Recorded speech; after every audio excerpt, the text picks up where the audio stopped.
Welcome back, everybody. Chris's Chop House here. Today, a little different. Today we're going to talk about the review of the Phoenix Automotive Tesla style tablet screen display in the F150. It is a mouthful, it really is. So I've broken this down into a few different categories so we can really kind of break this down. First, we're going to talk about cost. Then appearance, install, software, accessories, support, and then overall, how do I feel about this unit? Is it worth your money? And we're going to get to that. So first, let's start with cost. So if you go to the Phoenix Automotive website, its regular cost is $1,299, $1,300 for this unit. It's not worth $1,300. Now, I bought mine on sale at $759. Right now, it's currently on the site for $799. Even then, I feel like it is too high. I truly feel like it is too high. This unit probably is better priced in the $500 to $600 price scale. Anything more than that, I just don't feel like you're getting your money's worth out of the system. But let's dive into that. So part of that $759 is I opted in for the $40 Android Auto Apple CarPlay. Okay, does both. My wife has a iPhone, I have an Android. So when she connected her iPhone, worked smoothly. And I thought it was great. You know, she could do it wirelessly. So all she had to do was get in my truck and then it just opted into her phone, which is great because I drive and she does the music. So, and it sounded very clear. It connected smoothly. There wasn't a bunch of lag.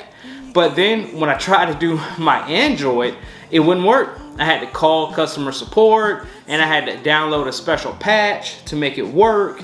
And even then, I couldn't do it wirelessly. It had to be linked into the system, so I had to use a cable. And even then, it was slow, it was laggy. The navigation didn't work through Android Auto.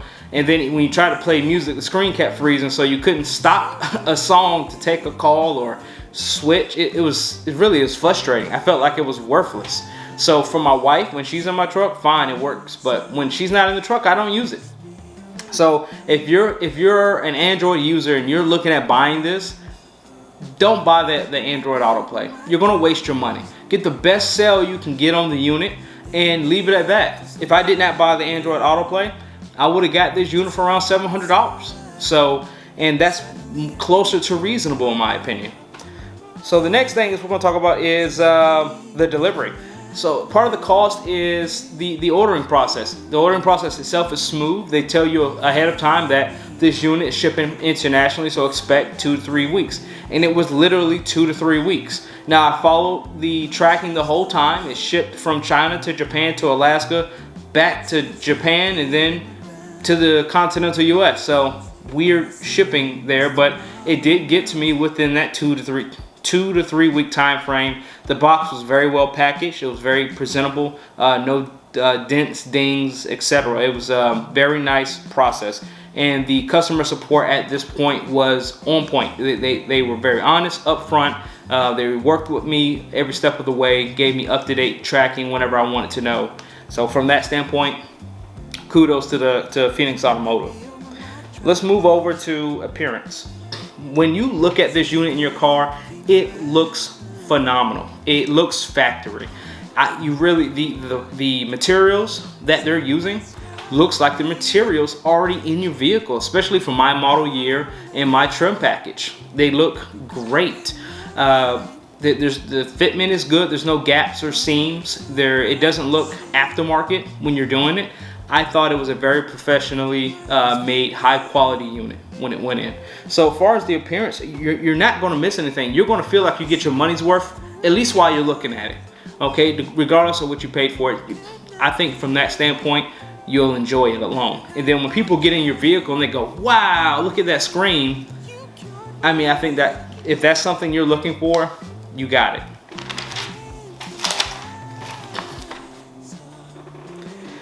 Install. So I kind of go back and forth on install, okay? So it came with no instructions, which is fine because I don't read them anyway. But still, for somebody who does read them, or if this is a project, a father-son project, a father-daughter project, or mother-son project, whatever, it is disheartening that it doesn't come with any kind of instructions. Okay, you really should ship something like this with instructions. Even if they suck, you should send something. Don't just direct people to your YouTube channel, because not everybody likes to watch YouTube. Thank you for subscribing, like and subscribe, but you should have a paper instruction in the box. So keep that in mind, paper instruction. But with that being said, it is plug and play. You don't have to splice anything. The only thing I spliced was for the rear backup camera. Now, the rear backup camera is fairly simple. It's not overly complicated. Once again, no instructions. So it took a lot of trial and error to figure that out. But, you know, I did. But it should come with instructions. But outside of that, it literally is plug it in, disassemble it, plug it in, hook it all back together, and cut your car on. It really is that simple.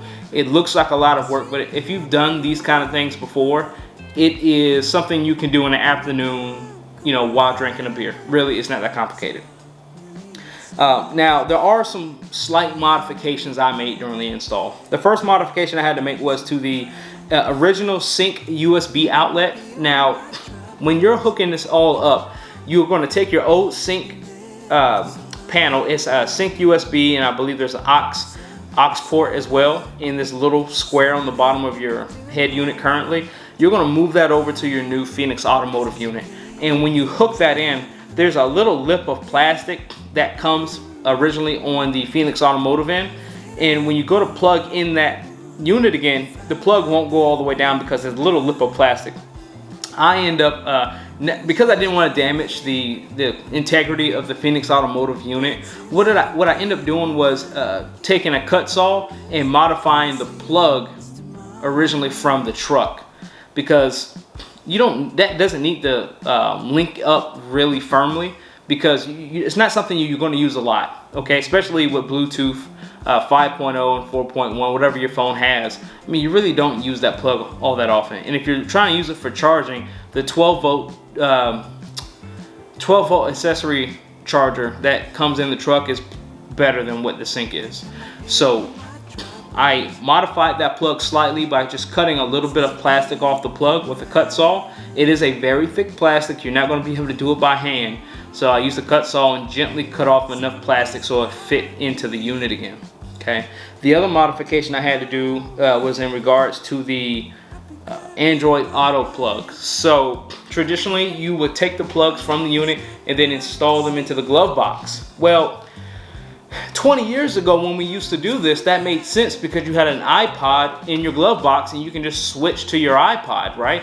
People don't do that anymore. They just connect their phone to their vehicle and your phone goes with you everywhere. And then it's a truck, so I'm a big guy. I can't drive my truck and then reach to change the song on my phone in the glove box. That makes no sense. So everybody has some kind of mount by the steering wheel, so while you're driving you can change songs or look at navigation or do whatever it is you're doing while you're driving. I hope you're not doing much, because I do frown on distracted driving. So please don't text and drive. However, if you're using it for navigation or for music purposes, you literally cannot reach into your glove box and do it. So what I did was I drilled a little hole into the utility bin underneath that sync USB setup I was referring to earlier. Little utility bin. Most people put sunglasses or mints or something in that bin. I just drilled a little hole at the very top, and I fed the wires through, and then I just curl them up and I stuff them in the back. So whenever I do need them and I'm driving, I just gotta go underneath, pull the cord up, and I can plug my phone up to either charge it, connect my music, or do whatever. So that just, it made more sense to do it that way. So you'll see that more in the video, how I did that. But it's very, very simple. Let's see here. Oh, as a reminder, when you're doing this install, you have to save your hazard light setup. So there's 3 little buttons set up. I believe it's a seatbelt for the passenger, hazard light, and a traction control off switch. You're going to want to save that little triplet of buttons, because you're going to reinstall that into the new unit. It goes at the very top. So just remember, you're going to keep your little sync setup, and you're going to keep your hazard light setup. You're going to reuse those in the new system. Now, when installing this, all you're going to need is a 7mm socket and a 10mm socket. I use the drill for ease. Doing all that by hand is going to take you a while. You get a drill, you can just zip them all out really quickly. Okay, and it's the same bolt all over once you get into the unit, it's the same bolt everywhere. So I believe it's a 10 millimeter. I believe it's 7 millimeter in a couple of other spots. I would expect 4 to 6 hours for somebody who's done this before. Just you're taking your time, not rushing through it. And if you've never done anything like this before, take the weekend. Understand that it's going to take you all weekend. You're going to go through mistakes, get frustrated, kick it a couple times, and come back to it. So, but it is plug and play. It shouldn't be too difficult for even a first timer. But just set the expectation here. The system does come with, while we're talking about install, before I move on, the system does come with a mic and a speaker. So you don't need it. Please don't install it. It is a very generic, ugly looking speaker and an ugly looking microphone. Your truck, if it has the sync package that mine has in the video, you don't need them. So just throw them in the trash. Okay, you can't ask to not ship them. So just please don't use them. It's gonna create feedback if you try to plug it all up. So don't use it. Trash it, throw it in the bin. Software, that's the next thing. So on the software, I learned this over time. When I first put the unit in, I actually connected my phone to the Bluetooth of the system. What you have to remember is you're still using your sync system, and now you're adding on top of that the Phoenix automotive system. That's 2 systems, whereas you used to only function off of 1. When you connect to both systems, you create problems because either your phone doesn't know which one to talk to, or it connects to the Phoenix automotive but not the sync, or connects to the sync and not the Phoenix. So for that problem, I have a simple solution. Don't connect it to the Phoenix system. So what I mean by that is don't use the Bluetooth setup. Use the Bluetooth setup for your truck. You still have it. It's still there. Hit the voice activation system and then connect it to Bluetooth. Or you can connect it through the Bluetooth on the screen utilizing the radio setup. The radio setup looks just like your stock Ford system. So you will press the same exact buttons to get it there. Do not connect it to Phoenix. It creates so many problems with answering phone calls and hanging up phone calls and trying to play music. It's not worth it. Okay, so treat the system. If you want to get a very great experience out of the system, treat it like it's the Ford system, except for it's a screen now. Just treat it just like that, okay? I pretend like it came stock with the screen that large in my truck. I don't even use anything else on that system. We'll get into that more, but from a software perspective, it runs smoother, connects smoother when you do it all through the sync system. Now, the system does have navigation. I would make it akin to the navigation probably about 15 years ago when you had to put disc in the systems. It's very slow and laggy, and it does not work unless it's connected to your phone's hotspot. Now, I'm on the fence about this. Most people nowadays have hotspot automatically with their phone plans. A lot of people still don't have that, right? So if you want to use hotspot in your car, you're going to have to pay an additional monthly fee to have hotspot to then use the Navi in your car. So I look at that as an extended cost to having this system. I don't like that. I truly don't like that. They need to come up with a way for that car to have its own kind of Wi-Fi. Other vehicles have it. Chevy and Ford have in-vehicle Wi-Fi. This system should have shipped with that. At that price tag, $700-800 or full price $1,300, your system should come with that. Okay. Otherwise, me using my Bluetooth, using up my data, my hotspot, using up my data, paying extra for my phone plan to have it, to use it, and then for it to be slow and laggy, I think that's a waste. I really think that's a waste. I don't personally use the navigation in this unit. I just have my phone set up by the steering wheel, like I said earlier, and I follow that Navi on the phone. Okay. Let's talk about the look of the software. It is very generalized. It's nothing special about it. It has some great photos here and there on the boot up screen and door open screen and stuff like that. It has a nice city landscapes in the home screen with a calendar. I mean, generally, it looks nice, but it's very general. There's nothing that makes it pop outside of the size of the screen itself. So just keep that in mind. There's nothing up there you're going to go, wow, look at this perk. I've seen other YouTubers YouTubers who have installed this system and they play games on the system or whatever.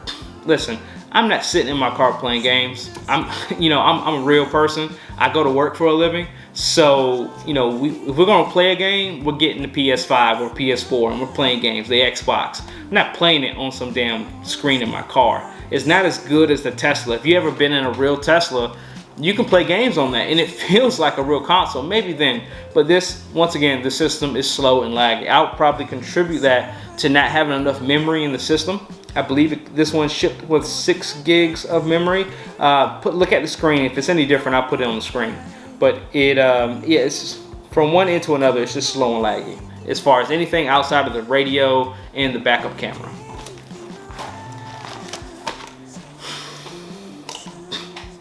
Android Auto, like I said earlier, if you're buying the system because you want the screen, buy it. As long as you get it at a good price, buy it. But don't buy Android Audio if you're an Android user. It sucks. It seriously, it just sucks. It's glitchy to the nth degree. Your navigation just doesn't work, hotspot or not, through the Android Auto. On the flip side, if you're an Apple user, buy it because it works really well. It connects wirelessly as soon as you get in the car. It's not slow and laggy. The navigation works. The music plays really well. It looks really nice in the car. So if you're an Apple user, awesome, buy it. If you're going to use it, buy it. Android user, don't even waste your money. Accessories. So on the accessories front, I only bought 2 accessories with this. The Wi-Fi OBD, which is really just a OBD reader that you can do from your phone. I'm not going to even go over that. Everybody, you can look at somebody else's video for that. It's just an OBD reader. If you got any trouble codes, you can do it from your phone. Okay, the other accessory was the backup camera. Now, the backup camera also didn't come with any instructions at all. So you just got a camera and a bunch of wires and pretty much a pat on the back and say, go figure it out. Now, through a lot of trial and error and watching other YouTubers to try to figure out what in the hell is going on here, I figured it out. And you can watch my video to see what I did to make it work. But essentially, I think that the company should do a couple of things here. One, the quality of the camera is good.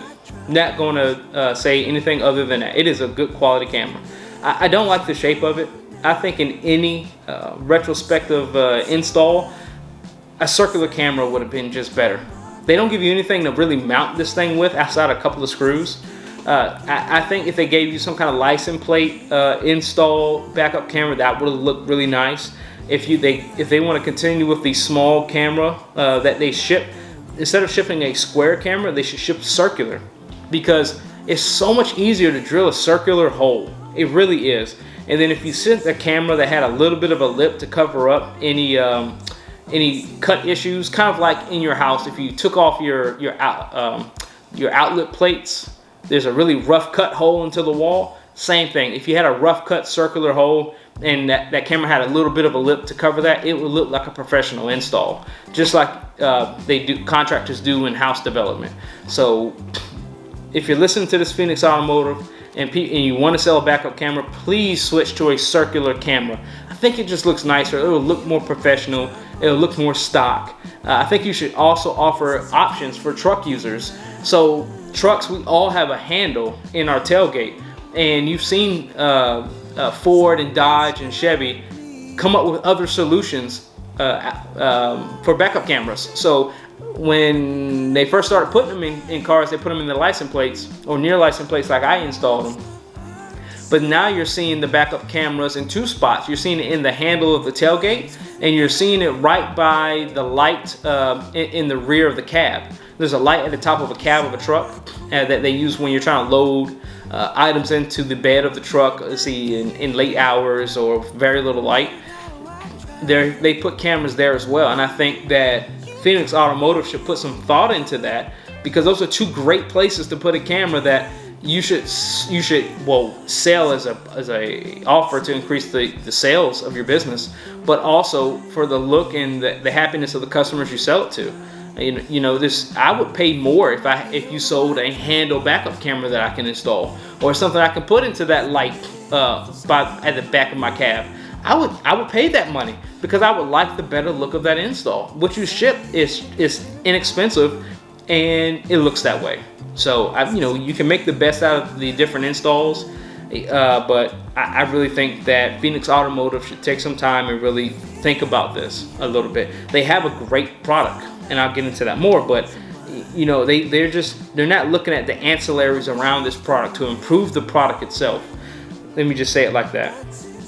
Support was great. They're very responsive. You can schedule your own time for support, which is great if you're a really busy person like I am myself. So keep that in mind. You can do it all yourself if you choose to. But my problem with the support on the flip side is, when it comes to support, it's one thing to be responsive. It's another thing to not have answers to problems. So I have a problem now where at first my Android Auto did not work. They gave me all the patch installs to do that. Now it works. It sucks, but it works. The other issue I had was, if you're driving your vehicle, okay, and right now we're talking about expressly Ford F150s because that's what I installed it on. You're driving, you don't like that radio station. You don't have to then keep your eyes on the road and then try to hit the button for the next station. You can do it from your steering wheel. You can just drive and hit the next button from your steering wheel. Almost every vehicle universally has that now. You cannot do that with the Phoenix Automotive system. All the other buttons work fine, but your next button does not work. So what it does is, when you press the next button from your steering wheel, it scans. So it'll go, for example, if you're a Sirius XM listener and you like channel 46, which used to be the Foxhole, I believe is now the Heat. Channel 46 is the Heat on Sirius XM radio. If you want to switch to 47 or whatever other channel is next on your presets, it's going to scan, right? Or it may switch to that channel and then scan. It keeps scanning. So it's almost like when you're pressing that button, it's doing two functionalities: next and scan. That's irritating as hell, okay? Because when I'm driving, I don't want to take my eyes off the road to change the station. I want to just be able to hit it on the steering wheel. That's the whole point. And the fact that they couldn't find a solution to fix it is frustrating. Honestly, I've talked to 2 or 3 different techs, and none of them, they looked at me like I was the one who fucked something up. And I'm the customer. Fix my problem. And that frustrates me to the nth degree. So from that standpoint, I think, yes, they're responsive. Yes, they're flexible. No on finding solutions to all your issues. So keep that in mind. All right, so let's talk about this overall. Like I said before, you need to understand why you're buying this. I bought it because I wanted a screen in my truck. I didn't have a backup camera, so 2 birds, 1 stone. Okay, I did not buy it thinking I was going to use all these other functionalities. Now, with that being said, damn, there's a damn truck outside my damn window.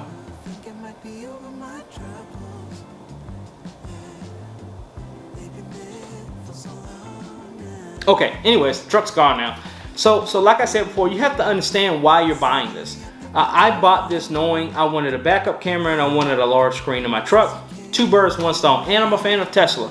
So I wouldn't call myself a Tesla fanboy, but I do enjoy Teslas. I've driven them a couple of times, and one day I probably will be a purchaser of a Tesla vehicle, if not another brand's electric car. But if you're going to buy this, don't buy this thinking it's coming with all these bells and whistles, because really those bells and whistles are cracked, rusty, and they don't work, right? You're going to have a nice screen.